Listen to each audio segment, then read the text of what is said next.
Get ready for Real Talk Radio. You're listening to the National Intel Report with your host, John Stadtmiller. All right, we are back, and Tony, guess who I got on the other line? I got Chappie, Bob Chapman.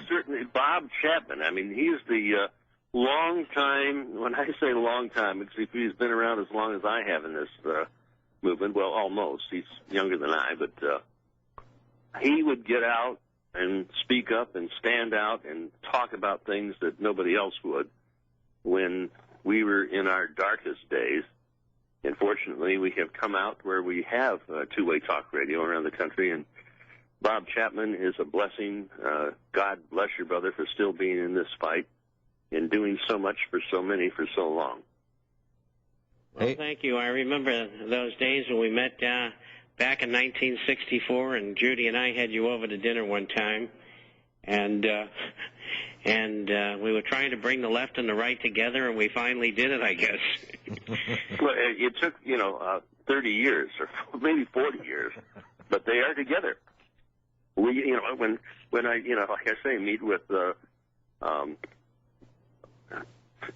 Charlie Sheen, and Ed Asner, and others who were, going in another direction on certain issues. They still are on certain issues, but I mean, we have, like in San Francisco, Carol Bruyere, she was making those deception dollars about Bush, and these people out there on the same side with us on the Fed.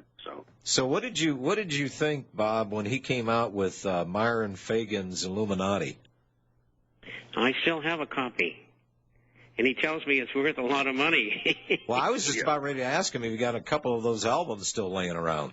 Because Bob, I think they may, an original copy may cost you about $500 for the 3 volumes. And Bob, I don't know if you know the story, but how I got into the position I'm in right now is I was working at this place. I had a guy that would always come in and hand me a couple of pages of something, information, and he'd say in hushed tones, you have to read this, you have to look at this. And I'd promptly walk in my office and I'd throw them in the trash can. Well, one day, somebody had stolen my car. I didn't have the money to have it go hauled off and have a mechanic fix it, so the guy got me a rear end, and we're underneath the car, and he brings over a tape with his tape player, and here I am, a captive audience this time, underneath this car, replacing the drivetrain in it, listening to Myron Fagan's Illuminati. And I said, well, who did this? He goes, this Anthony J. Hilder guy. Now, he says, well, I don't speak very well about this stuff, but I got a friend. It was Jack Otto, which, God rest his soul, he died a couple of summers ago. Jack Otto came over to my house, sat me down, showed me some more of Hilder's stuff. 8 hours later, he gets up and he says, I've got to go. I've got to teach school in the morning. He shakes my hand, and I said, I don't know whether to kiss you or kick you.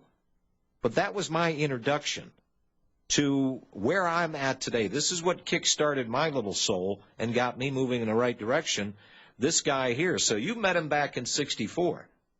So you guys were... Right, and I met Alan Stang and Gary Allen, who became my partner eventually, and G. Edward Griffith the same year. And, of course, Gary's book in 1970 really kicked things off with None Dare Call It Conspiracy. Right. Tony and I must have bought hundreds of thousands of copies.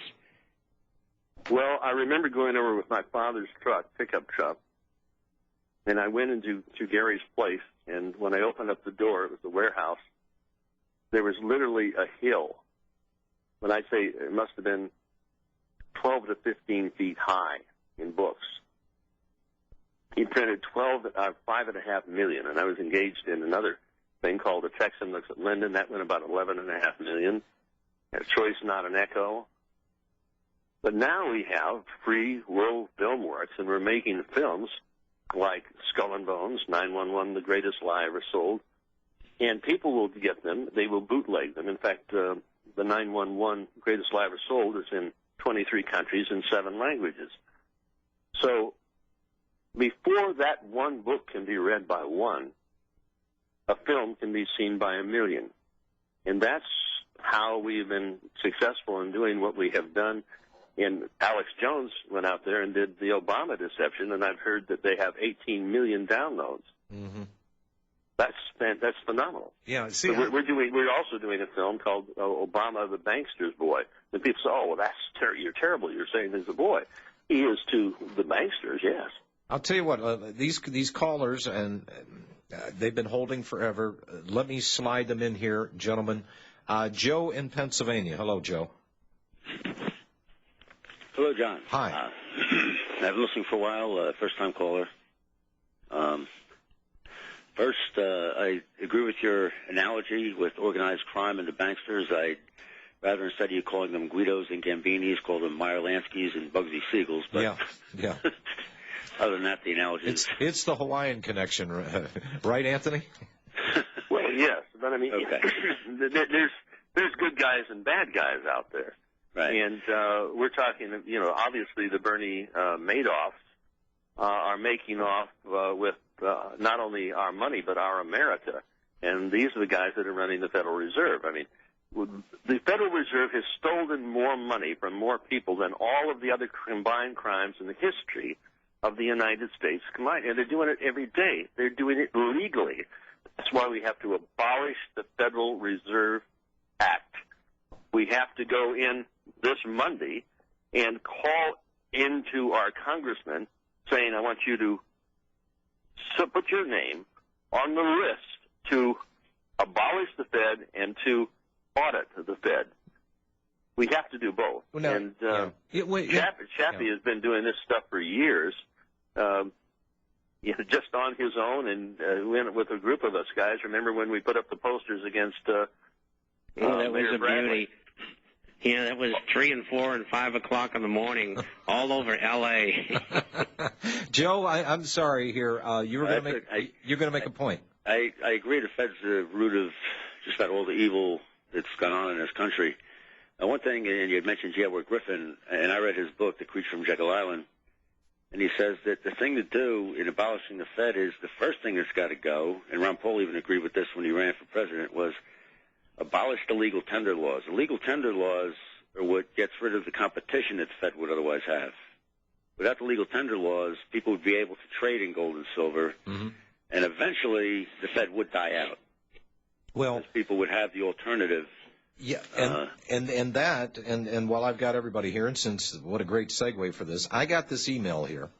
It says, the globalists are great at engineering what they want. She says, I feel that this End the Fed movement is exactly what they want, and guess what? They have the people doing their dirty work for them. They can and they will slide into globalized banking, which is what they want. Globalized banking will economically enslave the American people for all time. Also, they selected Geithner for Secretary of Treasury to institute globalized banking for them. Are you not aware that Geithner was at the Bilderberg meeting in Chantilly, Virginia this past June through the 5th through the 8th of last year? Then on Monday, June 9th, he wrote an article for the Times in support of globalized banking. Also, what did Geithner do to prevent the banksters from looting America when he was the head of the New York Fed Reserve? Not one damn thing. Wake up, John. You are being used. What are you doing? No. Let me answer that. Please. First of all, Geithner and all of the boys that are working with Obama are doing the banksters' bidding. By abolishing the Fed and having the United States government issue United States currency, or even if we have fiat, United States currency. Well, $1 or $50, it doesn't make any difference.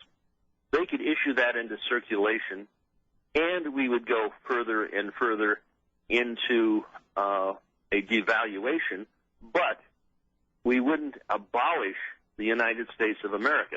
We're being sucked into this thing. It's a depression by design. We can even deal with fiat money. We can eliminate the income tax entirely, because it's the income tax. The monies that are gathered together from it is simply out to do one thing, and that's to pay the interest on the national debt to the international banksters. So we have to abolish debt-bearing currency that's issued into circulation at point of origin. In other words, that money, or what we call money, is printed at the U.S. Treasury and the Fed pays about 2 cents per note, and they get face value plus interest for the life of the note. This system has to end. Well, and ironically, Anthony, that's about what it's worth right now. And let me bring in the economic guru on this, Bob Chapman.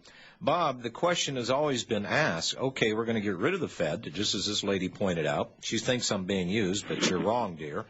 Okay, so we end the Fed. What currency do we bring in? What monetary system do we bring in to replace that which we're getting rid of?